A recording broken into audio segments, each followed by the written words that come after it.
உங்கள் சத்யாவில் குளு குளு ஏசி ஆஃபர். விஜய் 2 தொகுதிகளில் வேட்புமனு தாக்கல் செய்த நிலையில் முதல் வேட்புமனுவில் குற்ற வழக்கு இல்லை என்று தெரிவித்ததாலும் 2வது வேட்புமனுவில் குற்ற வழக்கின் விவரத்தை தெரிவித்ததாலும் புதிய சர்ச்சை எழுந்துள்ளது. தமிழக சட்டமன்ற தேர்தல் ஏப்ரல் 23ஆம் தேதி நடைபெறும் நிலையில் சென்னை பெரம்பூர், திருச்சி கிழக்கு ஆகிய 2 தொகுதிகளில் தமிழக வெற்றிக் கழக தலைவர் விஜய் போட்டியிடுகிறார். முன்னதாக வேட்புமனு தாக்கல் தொடங்கிய மார்ச் 30ஆம் தேதியே விஜய் பெரம்பூர் தொகுதியில் வேட்புமனு தாக்கல் செய்தார். அன்றைய தினமே பெரம்பூர் மற்றும் கொளத்தூர் ஆகிய 2 தொகுதிகளில் விஜய் பிரச்சாரம் மேற்கொண்டார். இதனைத் தொடர்ந்து திருச்சி கிழக்கு தொகுதியில் தவேக தலைவர் விஜய் ஏப்ரல் 2ஆம் தேதி வேட்புமனு தாக்கல் செய்தார். 10,000 ரூபாய் டெபாசிட் தொகையையும் செலுத்தி உறுதிமொழியும் ஏற்றுக்கொண்டார். வேட்புமனு தாக்கல் முடிந்த பின் விஜய் மரக்கடை பகுதியில் திறந்த வேனில் பிரச்சாரம் செய்தார்.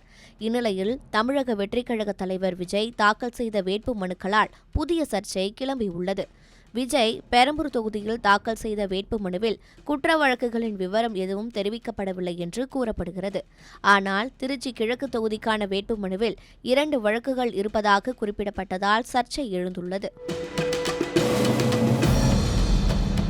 பெரம்பூர் தொகுதி வேட்புமனுவில் தன் மீது குற்ற வழக்கு இல்லை என விஜய் தெரிவித்திருந்த நிலையில் திருச்சி கிழக்கு தொகுதிக்கான தனது 2வது வேட்புமனுவில் 2025 ஆகஸ்ட் மாதத்தில் நடந்த மதுரை மாநாடு தொடர்பாக ஒரு வழக்கு இருப்பதாகவும் மார்ச் 30ஆம் தேதி பெரம்பூர் பரப்புரையின் போது ஒரு வழக்கு இருப்பதாகவும் விஜய் குறிப்பிட்டுள்ளார்.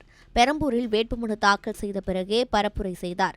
இது தொடர்பாக ஒரு வழக்கு பதிவு செய்யப்பட்டிருந்தாலும் 2025 ஆகஸ்ட் மாதத்தில் நடந்த மதுரை மாநாடு தொடர்பான வழக்கை விஜய் ஏன் பெரம்பூர் தொகுதி வேட்புமனுவில் குறிப்பிடவில்லை என்ற கேள்வி எழுந்துள்ளது.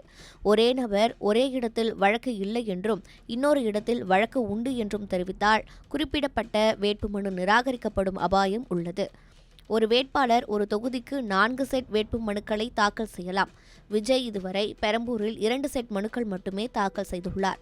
மீதமுள்ள 2 செட்களில் மதுரை வழக்கை குறிப்பிட்டு சரியான தகவல்களுடன் புதிய பிரமாண பத்திரத்தை தாக்கல் செய்தால் இந்த பிழையை சரி செய்து விடலாம் என்று கூறப்படுகிறது.